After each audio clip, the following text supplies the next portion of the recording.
Fichte wrote a series of, it was over a dozen public essays to the Prussian king from, let me say 1808 to about 1818. They're called Addresses to the German Nation. And the provocative event that set the first one off was the Prussian army, which was the Prussian economy, renting soldiers, stealing other people's stuff, had been whipped by Napoleon's amateur army at the Battle of Jena in 1806. And Fichte said it was because this demon imagination was loose among ordinary soldiers, and in situations they would override the orders from headquarters about what to do, and that's why we lost. Now, what should fascinate anyone listening is that's exactly what the so-called liberal philosopher Spinoza in Holland had said in 1690 in a book called Tractatus Politico Religico-Politicus. Tractatus Religico-Politicus. Spinoza said that the ordinary population was so psychologically diseased, murderously so, there was no way to heal it. Just as Fichte, 125 years later, said there was no way to heal the disobedience gene in people who thought for themselves. Calvin said the only way the elect, he called the saved, the elect will ever be safe because they're outnumbered so heavily, is to set up a system of universal compulsion schooling with the intention of destroying the imagination and filling the head with garbage. Spinoza said the same thing. Fichte said the same thing. The clip that you just heard was from Tragedy and Hope magazine's Ultimate History Weekend with John Taylor Gatto in the year of 2012. This sets the tone for our next episode. Hello, my Micto brothers, back again in for another episode of Feminized America. The Industrial Revolution marked a major turning point in history. Almost every aspect of daily life was influenced in some way.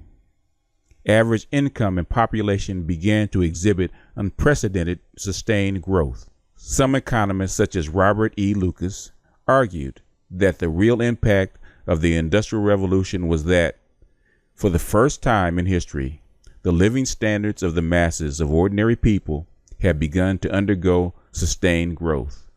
Nothing remotely like this economic behavior is mentioned by the classical economists, even as a theoretical possibility. While the Industrial Revolution made life better for the masses in the West and made Western countries rich and powerful, the opposite end of the coin was that the technologies that came from the Industrial Revolution were disruptive.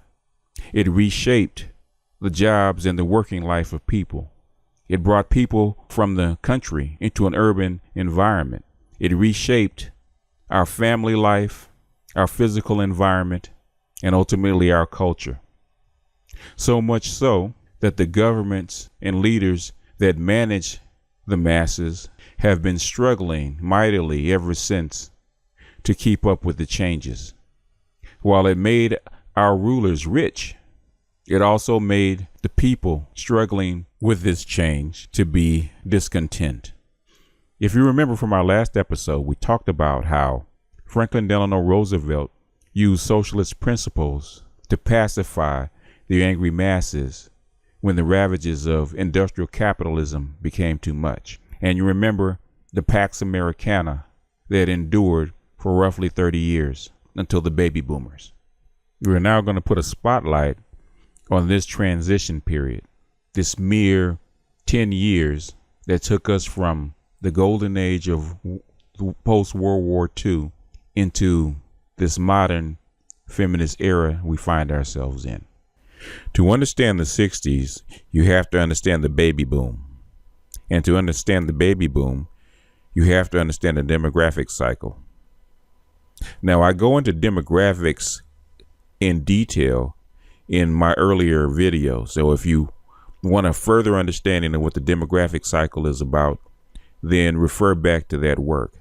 But here we're going to go through it briefly. This chart comes from Carol Quigley's book, Tragedy and Hope. And the demographic cycle is simply how a population changes as it industrializes. And Carol Quigley divides the demographic cycle into 4 stages: primitive or pre-industrial, transitional or prime, C, which is fully industrialized, and D, which is geriatric or post. And you can see how the age distribution changes between the 4 of them. But we're going to concentrate on the 60s because the baby boom is during the transitional cycle. A B or transitional cycle is the demographic explosion, where you have a lot of babies that survive into adulthood, and you have an almost doubling of the population. And if you have a lot of people in their prime, those are their childbearing years for the women and arms bearing years for the men. As you can see by this chart, that the transitional or B cycle represents a period of change and upheaval. If you look how industrialization diffused from where it started in Western Europe and spread eastward, you can see how the change in power from one segment to another. The B cycle with the many young men in their arms bearing years is a period of change. It's a period of upheaval. And you can see it lasts for anywhere from 30 to 50 years. So you can see that the B cycle the transitional cycle is a very, very busy and unstable time. It's a time for change, and that above anything else represents the 60s. Here we have a U.S. fertility chart spanning from the years 1927 to the year 2007. And it's plain to see the demographic explosion that we talked about previously. This is the stage B that Quigley so eloquently explains in his book. These are the children that survive childhood. This is the baby boom that we talk about. You can see it starts in 1945 with this massive jump up, increases, and then it starts to tail off in 1965. But you can see the massive hump that the baby boom generation actually caused. To understand how the baby boomers demographic explosion worked its way through the population over time, we're going to use what we call a population pyramid. This is a population pyramid of the United States beginning in 1950. And to understand what a population pyramid is, we're going to give a brief description of it. It's broken up into blocks called cohorts of 5 years, and also blocks of male and female, with male on the left and female on the right. And at the bottom scale, it gives you either a percentage of the population or the number, so you can measure each cohort. Now, the first full cohort of the baby boomers was in 1950, where all the children were between the ages of 0 and 5. Now, as we step through this, you can see the bulge of the baby boomers starting to form. 1960, you have the first 3 blocks of the baby boomer bulge already present, and you can see the stair step, how year after year the number of the baby boomers increase. You can also see how much larger each of these cohorts, the 3 cohorts of the baby boomers, are than the blocks above them. In 1963, you can see the first of the baby boomers are now coming into what we call their prime, or their arms-bearing years for the boys. The first of the baby boomers have turned 18 years old, and they're now students. This is the first year of unrest under Kennedy's administration. He had promised civil rights legislation, but he wasn't moving fast enough. So you had sit-ins, you had protests, increased protests in the South, and it all culminated with the March on Washington in 1963.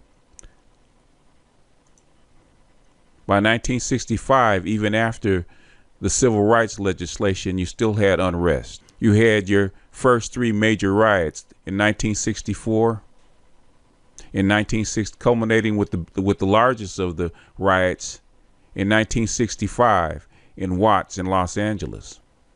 1967, you can see as the baby boomer worked their way up into the population, where they're in their 20s now, and the first of the second cohort is now entering into its arms-bearing years. 1967, you had the largest amounts of riots on record in the hot summer of 1967. 1968, you had the Martin Luther King riots, and you had the Chicago Vietnam riots, and the student protests all across the country. By 1967, all your cohorts have finished, and your first two cohorts of the baby boomers have come of age. You've had all the student protests, with Kent State being the major one, and the funny thing is, the largest two cohorts haven't even come of age yet. So that's the background that we're looking at. Now imagine that this is 1970, and you're a policymaker in the Nixon administration, and you just lived through the most tumultuous 10 years that the United States has ever seen in its history. Imagine that you have just seen 30 years of successful socialist policy that was first started by Franklin Delano Roosevelt turned on its head and completely rejected by the masses. You've just seen one administration overturned and yours severely rocked. All this turbulence fueled by the power of the baby boom generation. Now imagine that you're looking at the demographics, and all this turmoil was caused by only half of the baby boom generation, and the other half is coming up. What is it that you plan to do? Everything that you have tried has been to double up on more of the same, give them more, distribute more wealth, create more jobs, appease more people in more segments of the population, all to no avail. And you're looking at a problem that potentially can only get worse. The seeds of disobedience had been sown, and they were spreading like a virus throughout the population. And every attempt that you have tried so far has failed to cure the population of this troublesome affliction. A new and different solution and policy must be found before it's too late. Because if the other half joins them, there will be no cure, no possible cure for this outburst or this outbreak of disobedience that is so infecting the West and the United States in general. If the select is to be saved, drastic measures must be taken. You're going to have to think out of the box and do something completely different, something that's never been tried before.